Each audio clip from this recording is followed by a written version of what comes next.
ఈరోజు నేను వచ్చిన గ్రామం ఒకసారి చూస్తే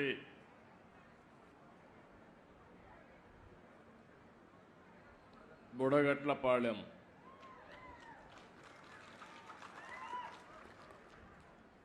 నేను మీటింగ్ పెట్టుకోక మునుపు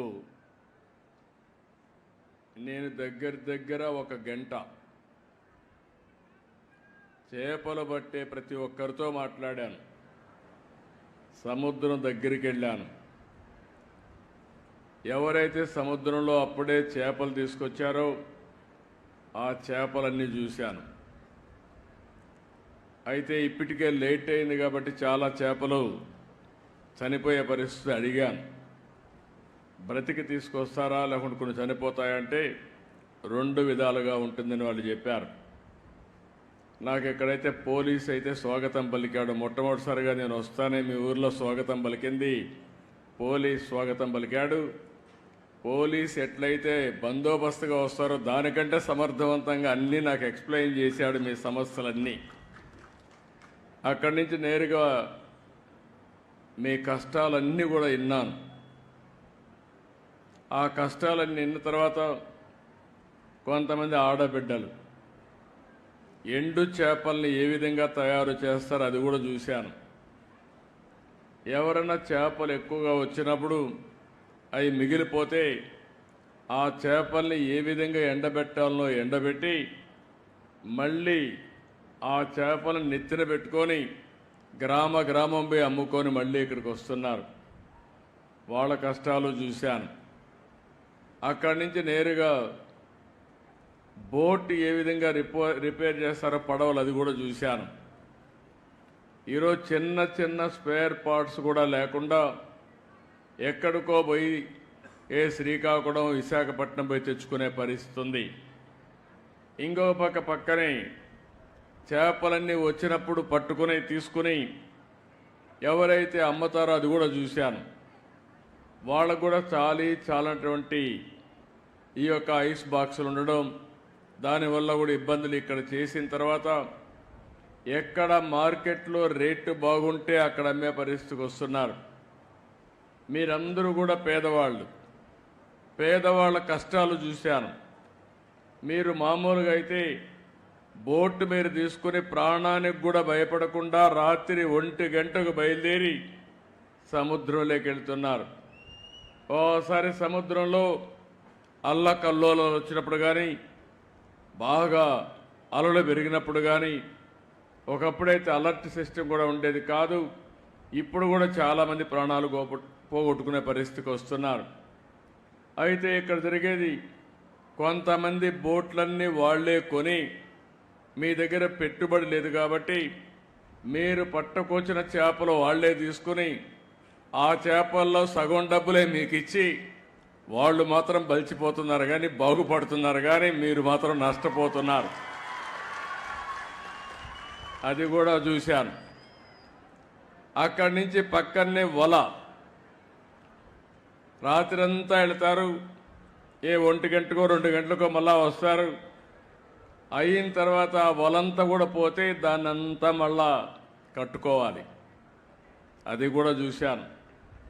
అంటే ఈరోజు నేను చూసింది, మా ప్రభుత్వ యంత్రాంగం, మా సెక్రటరీ గారు ఉన్నారు, మా మినిస్టర్ గారు ఉన్నారు, అందరూ ఇక్కడ ఉన్నారు, మా కమిషనర్ కూడా ఇక్కడ ఉన్నాడు. కానీ ఏదైతే నేను ఆశించానో దానికి భిన్నంగా సమస్యలు ఉన్నాయి ఇక్కడ.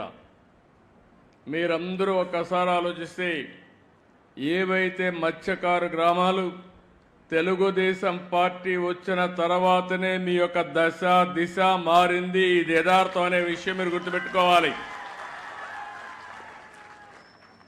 అదే మరి మీలో కూడా ఒక పట్టుదలతో ఉంటారు. ఎన్నికలప్పుడైతే ఈ మత్స్యకారుల గ్రామాలుగా కట్టడి చేసి ఒకే మాట మీద ఉంటారు. ఆ విధంగా మాట మీద ఉండి ఎప్పుడు ఓట్లేశారు మీరు. ఎప్పుడు కూడా తెలుగుదేశం పార్టీకి, ప్రస్తుతం ఎన్డీఏ పార్టీకి వెనుకబడిన వర్గాలే వెన్నెముక. మొన్న కూడా అందరూ ఓట్లేశారు, కానీ అందరిలో ఎక్కువ ఓట్లేసింది ఈ వెనుకబడిన వర్గాలు అందులో మత్స్యకారులని చెప్పి కూడా నేను మీకు తెలియజేస్తున్నా.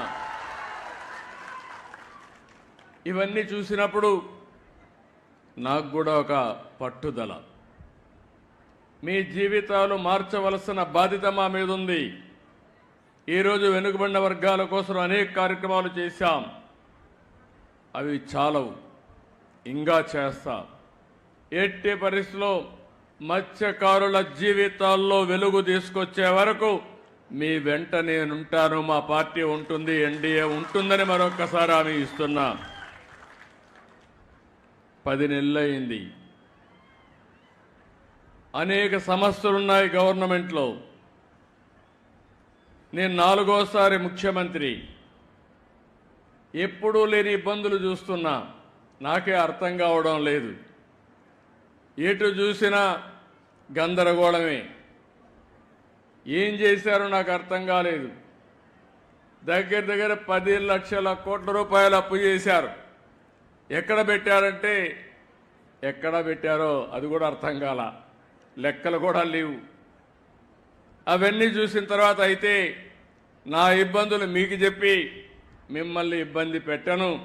ఎన్ని ఇబ్బందులున్నా మీ సమస్యల పరిష్కారం చేస్తామని మరొక్కసారి మీ అందరికీ హామీ ఇస్తున్నాం. 93% గెలిపించారు మా ఈశ్వరరావు గారు, ఎన్డీఏ అభ్యర్థి. మిత్రపక్షంలో ఇవాళ చూస్తే ఆలోచించిన తర్వాత ఈశ్వరరావు గారు రిపోర్ట్ తెప్పిస్తే నేను కూడా తెప్పించుకున్నాను, మళ్ళీ సీటు గెలవాలి కాబట్టి. మీలో ఒకటిగా ఉన్నాడు, మంచి పేరుందంటే ఇస్తే 30,000 ఓట్లతో గెలిపించారు మీరందరూ. ఇది ఎప్పటికీ మర్చిపోలేం. పక్కనే అప్పలనాయుడు గారు ఉన్నారు, మొన్నటి వరకు కార్యకర్తగా తిరిగాడు ఇదే నియోజకవర్గంలో. నేను ఆలోచించాను, నమ్మకస్తుడు, మంచి వ్యక్తి, ఎందుకు ఎంపీగా పెట్టకూడదని ఒక కార్యకర్తను ఎంపీ చేసిన పార్టీ ఎన్డీఏ. ఇవన్నీ కూడా సాధ్యమైనప్పుడు మీ జీవితాల్లో మార్పు తేలేమా అని నేను అడుగుతున్నా. ఇప్పుడే ఎమోషనల్గా మా రామ్మోహన్ నాయుడు మాట్లాడాడు. శ్రీకాకుళం నేరుగా మీరు హైదరాబాద్ పోతే కూకట్పల్లిలో శ్రీకాకుళం కాలనీ ఉంటుంది, ఢిల్లీకి పోతే శ్రీకాకుళం కాలనీ ఉంటుంది, ఎక్కడ పోయినా శ్రీకాకుళం కాలనీ ఉంటుంది. ఆర్మీలో ఎక్కువ ఎవరు దేశాన్ని కాపాడడానికి పనిచేస్తారంటే దానికి చిరునామా కూడా మళ్ళీ శ్రీకాకుళమే. అలాంటి త్యాగాలు చేశారు. వేరే రాష్ట్రాలకు పోయి ఆ ప్రాంతాల అభివృద్ధి కోసం మీరు పనిచేస్తున్నారు. అందుకే ఇక్కడ చూశాను, మా నాయకులు కూడా రోషం రావాలని చెప్పాను. 26 జిల్లాలుంటే 26 జిల్లాల్లో తక్కువ తలసరి ఆదాయం, దీన్ని ఇంగ్లీష్లో పర్ క్యాపిటా ఇన్కమ్ అని మాట్లాడతాం. తలసరి ఆదాయం అంటే ఆ ఇంట్లో ఎంతమంది ఉంటే అంతమందికి కలిసి అంతే ఆదాయం వస్తుంది.